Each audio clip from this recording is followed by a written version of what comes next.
mon honneur maintenant de vous présenter Rémi Herrera, et j'ai enfin le plaisir de pouvoir l'écouter dans une salle où il y a un peu d'attitude, parce que dans certaines fêtes de la banlieue nord, quand on prend la parole, il y a beaucoup de gens qui tournent autour avec leur mojito et on entend moins, mais là, aujourd'hui, je vais pouvoir enfin écouter.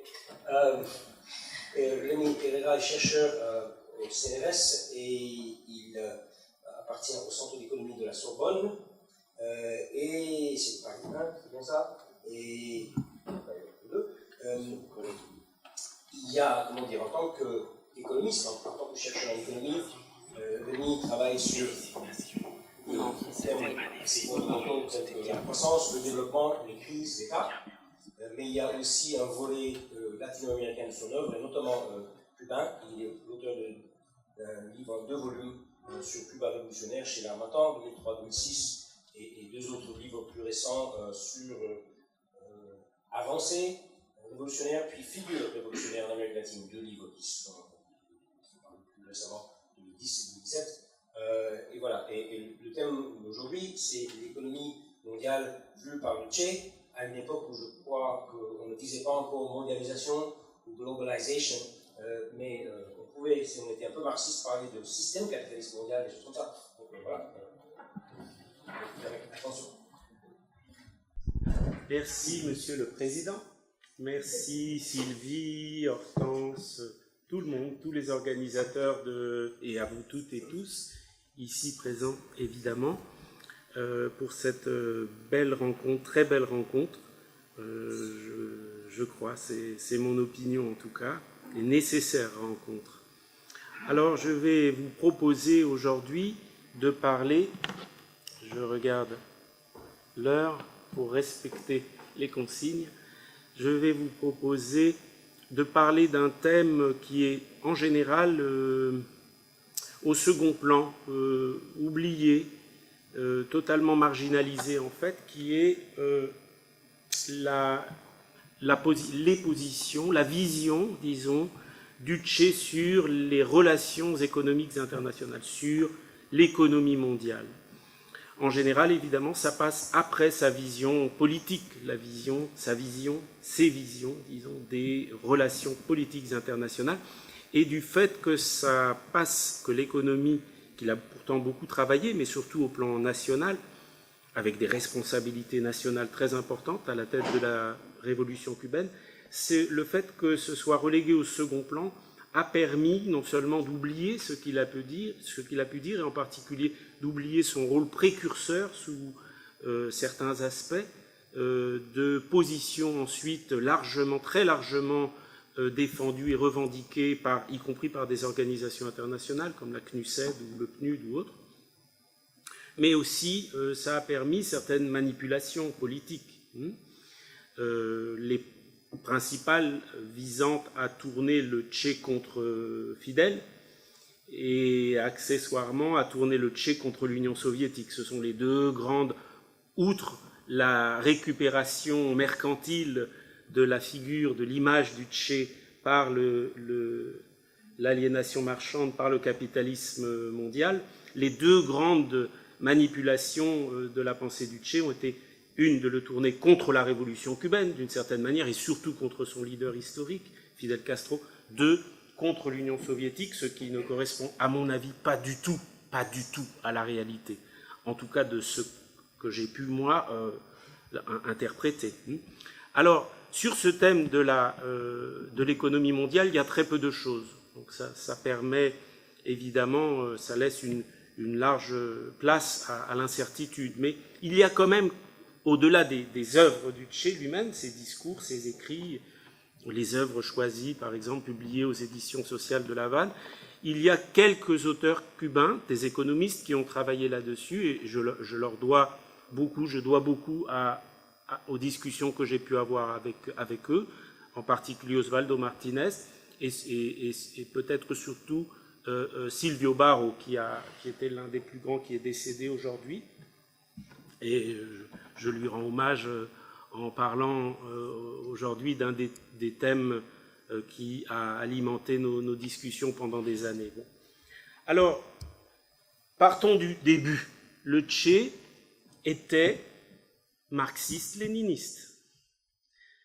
le cadre général de la pensée et méthodologique et théorique de la pensée du Che est le marxisme-léninisme. Parce que le Che était communiste. Il faut repartir à la base et ne pas oublier ça. Et à l'époque, qu'on le veuille ou non, le grand pôle d'attraction des communistes, c'était le Parti communiste. Donc, y compris les liens qui ont amené le Che à Cuba sont passés par les liens des partis communistes, à l'échelle internationale, en particulier de l'Amérique latine. Je pense à beaucoup de gens, par exemple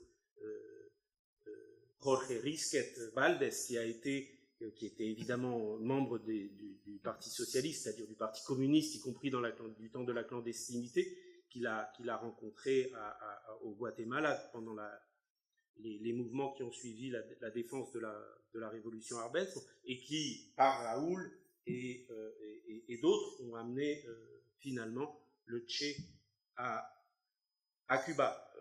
Risquet était le commandant de la deuxième colonne du Che, qui rentrait par Pointe-Noire, par Brazzaville, et qui devait faire la jonction au milieu du Congo à l'époque. Ces gens étaient des communistes, y compris et surtout membres de partis communistes. Bon, ça c'est la base. Alors, ça n'a pas empêché le Che d'être extraordinairement libre, au point d'affronter parfois les dogmes qui pouvaient exister au sein des partis communistes. Mais ça ne fait pas du Che un ennemi ni de l'Union soviétique, ni des partis communistes, soyons tout à fait clairs.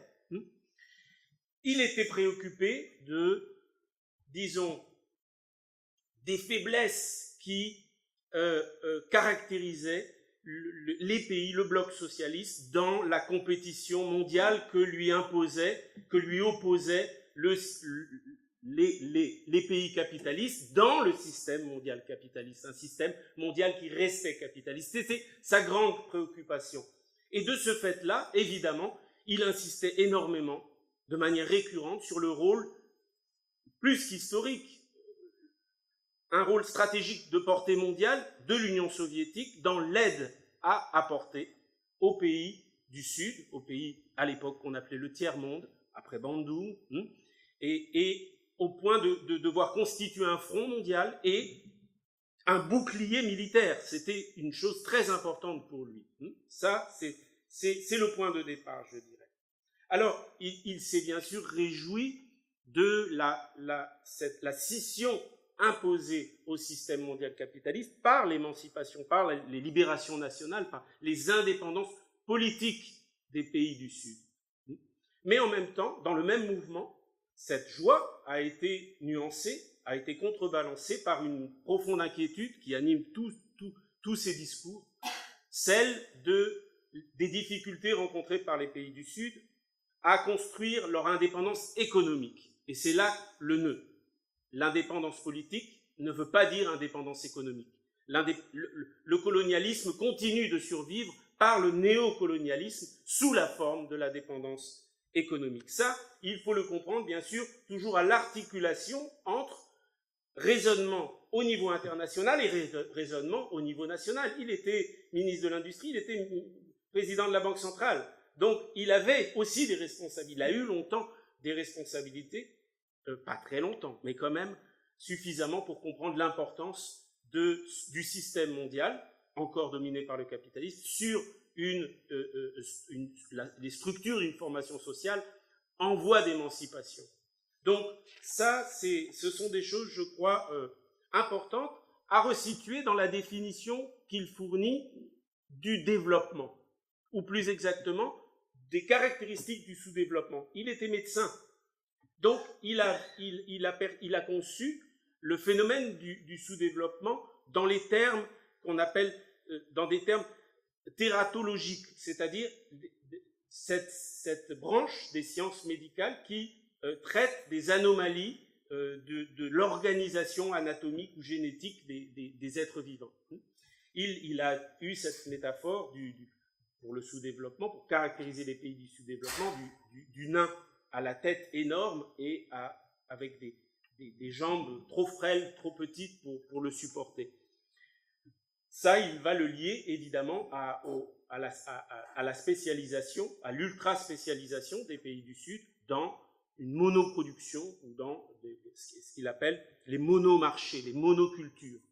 À Cuba, le sucre, mais dans beaucoup d'autres endroits, des spécialisations très, très emprisonnantes, disons, pour ces pays. Alors, il y a cette composante interne du sous-développement qu'il articule à une composante externe du sous-développement qui est, pour lui, ces pays sont sous-développés, ils sont déformés, ils sont difformes parce qu'ils sont exploités. Et ils sont exploités principalement par la domination impérialiste. La mondialisation s'appelle clairement, à l'époque, impérialisme. Donc, c'est parce que ces pays sont exploités de l'extérieur qu'ils sont déformés, qu'ils sont difformes, qu'ils sont sous-développés. Et c'est là qu'intervient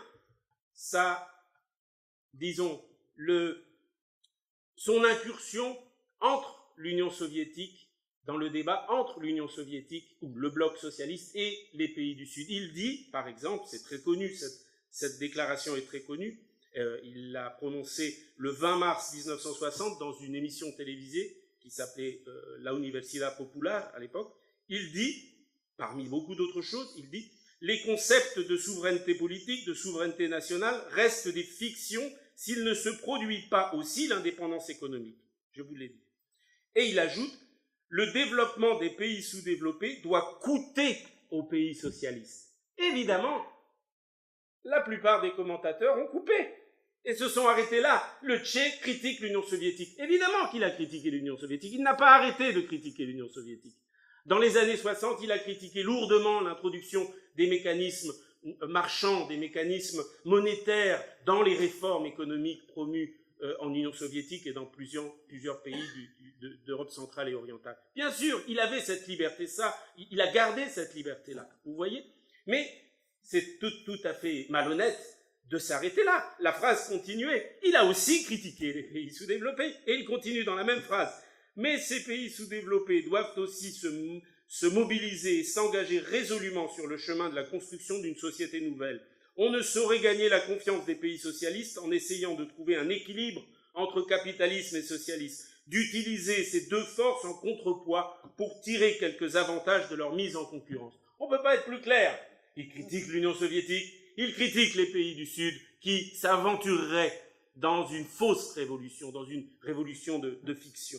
Donc, ensuite, il y a bien sûr des apports très importants du Tché, techniquement sur les instruments, dans ses discours à la CNUSED ou à l'ONU, ou au séminaire économique afro-asiatique d'Alger, il apporte des contributions même techniquement sur les instruments vecteurs de pénétration de l'impérialisme dans les formations sociales du Sud, les problèmes liés aux investissements directs étrangers, les problèmes liés, donc toute la question de la souveraineté dont a parlé Hortense, la souveraineté sur les ressources naturelles, il est l'un des pionniers. Ensuite, ça a été un thème largement avec l'OPEP, largement, mais pas seulement, largement revendiqué par les pays du Sud en général et par certaines de leurs organisations internationales, des organisations internationales où ces pays étaient puissants, comme la CNUSED. Bon. Mais à l'époque, c'était tout à fait, au début des années 60, c'était tout à fait novateur de parler de contrôle national sur les ressources naturelles ou sur les questions d'échange inégal. Il y a eu aussi des percées, des avancées fournies par le Tché sur ces questions-là, qui sont des questions éminemment techniques. Ou sur la dette, il anticipe de 20 ans la crise de la dette, où il voit déjà le piège que représente l'endettement extérieur pour les pays du Sud. Bon, ça veut dire quoi ? Je vais aller jusqu'au bout. Il a même proposé une indexation des prix des matières premières sur les prix du paiement de dividendes et d'intérêts. Vous voyez, ça, 10 ans plus tard, ça a donné l'index promu par la CNUSED, ça a donné la proposition d'indexer le prix des matières premières du Sud sur le prix des produits manufacturés du Nord. Vous voyez, donc vraiment, on doit le percevoir comme un pionnier à une époque où l'économie du développement est dominée par Rostow, par la doctrine de Rostow. C'est un keynésien, Rostow, qui a écrit un bouquin très connu sur les étapes de la croissance, le sous-titre est « Manifeste non communiste ». Et ce Rostow en question, peut-être que vous ne le savez pas, c'est un grand économiste, entre guillemets, enseigné dans toutes les universités encore aujourd'hui, il était accessoirement le chef du Conseil national de sécurité des États-Unis d'Amérique à la Maison-Blanche. C'est lui qui a supervisé et commandité l'assassinat du Che, par Klaus Barbie et quelques autres petites mains, je dirais. Mais le big boss, c'était le grand économiste du développement keynésien à l'époque, Rostow, Walt Rostow. Donc ça, c'est... Le Che est plus qu'en avance, il est en rupture totale avec ces gens-là. Donc, soyons clairs, bien, le Che a eu des mots très durs sur l'Union soviétique. Je vous donne une citation. Quand il évoque la possibilité d'un échange inégal, disons, toléré, je vais dire, par l'Union soviétique. Si nous établissons ce genre de relation entre ces ensembles de pays, c'est-à-dire entre pays socialistes et pays sous-développés, pays en libération nationale, je dirais. Donc des relations d'échange inégal, il le dit un peu plus haut. Nous devons convenir que les pays socialistes sont d'une certaine manière complices de l'exploitation impériale. Il fallait le faire de dire ça à l'époque. On peut arguer que le montant des échanges avec les pays sous-développés représente une part insignifiante du commerce extérieur de ces pays. C'est parfaitement vrai, dit le Che. Mais cela n'élimine pas le caractère immoral de l'échange inégal. Il conclut, les pays socialistes ont le devoir moral de liquider toute complicité avec les pays exploiteurs occidentaux. Point. Alors on s'arrête là? Non, ce serait trop facile. Ce serait pas le Che. Un Che seulement critique du bloc socialiste. Vous pouvez imaginer ça? Un homme si libre, si limité, si manipulable? Non. Qu'est-ce qu'il nous dit juste après? La tâche historique des pays du Sud est de liquider sur leur territoire tous les vecteurs de pénétration de l'impérialisme, donc de liquider le système capitaliste. C'est ça le Che. C'est pas un visage anti-soviétique, et ça a fait les choux gras de beaucoup, y compris de gens très respectables. Mais c'est pas tout à fait honnête de présenter ce visage du Che seulement. Le Che a été tout aussi dur avec les pays du Sud, avec l'hypocrisie, d'une certaine manière, qui animait beaucoup de leaders ou de cadres de révolution, entre guillemets, y compris parfois de révolution armée, dans le Sud. C'est ça, le Che. C'est cette vérité-là qu'il faut accepter de regarder. Sinon, on passe à côté. On passe à côté de lui. Je crois. Alors, Président, encore une... Ouf, c'est formidable, comme quelle générosité. Alors, je peux vous parler de plein de choses encore. Donc, on comprend mieux, parce qu'il y a aussi une force de proposition chez le Che. Il n'était pas seulement un critique, c'était un homme d'action, fondamentalement. Alors, on ne mesure pas sa pensée au nombre de livres, aux piles d'articles qu'il a pu écrire. Le Che, c'était pas ça, c'était quand même beaucoup plus. Le Che a eu des responsabilités politiques et militaires de premier plan dans la révolution cubaine et ensuite au niveau international, dans l'internationalisation, disons, de la solidarité internationale de Cuba avec les luttes armées ou progressistes dans le monde. Il faut comprendre par où il sort la logique de ces propositions et les tenir ensemble. Encore une fois, il faut tenir toute la pensée du Che ensemble. Sinon, on le manipule. Et ça, c'est pas possible. C'est pas possible de manipuler un homme comme ça. C'est pas possible. Le capitalisme le fait trop bien. On peut pas nous le faire aussi.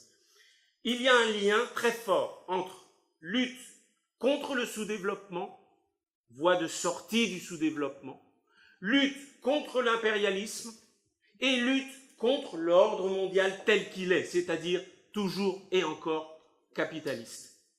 Et cette loi s'est imposée, ces lois du capitalisme mondial se sont imposées, y compris et aussi à l'Union soviétique, si forte soit-elle, si puissante même militairement soit-elle. Ok ? Donc, lorsque le Che parle de développement, il tient ensemble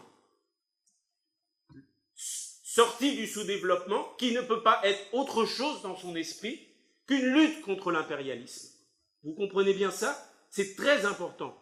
Sortie du sous-développement veut dire anti-impérialisme. Sinon, il n'y a pas de sortie du sous-développement. Et pour sortir de ce sous-développement, il faut donc s'attaquer directement au vecteur, comme j'ai dit tout à l'heure, de pénétration de cet impérialisme au niveau local. Il faut s'attaquer, ou en tout cas contrôler très puissamment les investissements directs étrangers, les échanges, import-export, la dette. Il faut être très vigilant là-dessus, le contrôler évidemment par l'État, par une planification que le Tché voulait socialiste, voulait, avec tous les textes qu'il a fait publier. Il a aussi été directeur d'une revue, Nuestra Industria, qui a publié les débats sur le calcul économique et tout ça. Donc c'était quelqu'un qui a approché, il a très modestement, il a accepté des cours de camarades soviétiques, tchèques, qui venaient à Cuba et qui donnaient des cours techniquement. Il prenait son petit calepin et il écrivait et il réfléchissait comme un étudiant en économie, sans être lui-même un économiste de formation. Mais vous comprenez, il était vraiment dans la réflexion. Donc, s'attaquer au sous-développement, c'est s'attaquer d'abord à l'impérialisme, pour lui. Et donc, aux instruments de l'impérialisme. Et c'est par ce biais-là qu'on entre dans la critique de l'ordre mondial, disons, que tu as appelé système mondial capitaliste, qui n'était pas encore tout à fait, disons, imposé comme, disons, un concept généralisé à l'époque, qu'il est devenu un peu plus tard, notamment grâce au Tché, et la contribution du Tché en la matière est totalement sous-estimée. Mais on ne peut revendiquer des modifications profondes du système mondial, de l'ordre mondial, y compris dans les organisations internationales, que si la position préalable est anti-impérialiste. Sinon, on rate l'essentiel, l'interprétation que je peux avoir de lui.